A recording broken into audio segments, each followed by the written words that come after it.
Chelsea here with Team Tender. I'm going to talk a little bit about making ultralight backpacking meals. Today, so we want to make sure that our food is as light as possible so we don't have to haul a bunch of stuff into the backcountry with us.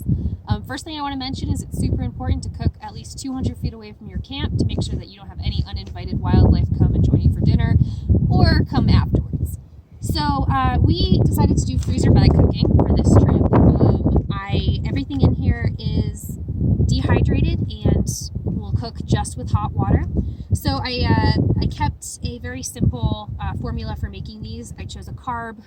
Usually what's really good is couscous or instant rice or instant mashed potatoes. We also used rice noodles, which took a little bit more finagling, but they were still delicious.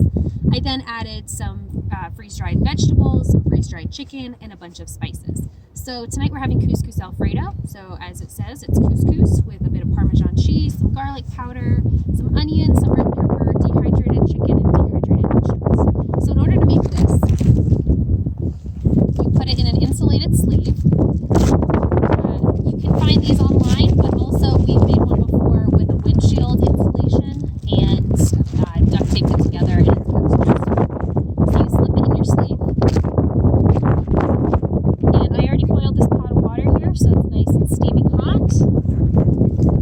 And you add as much as you think will work for you.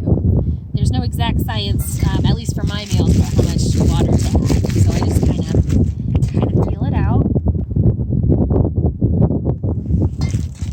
You want everything to be nice and soft but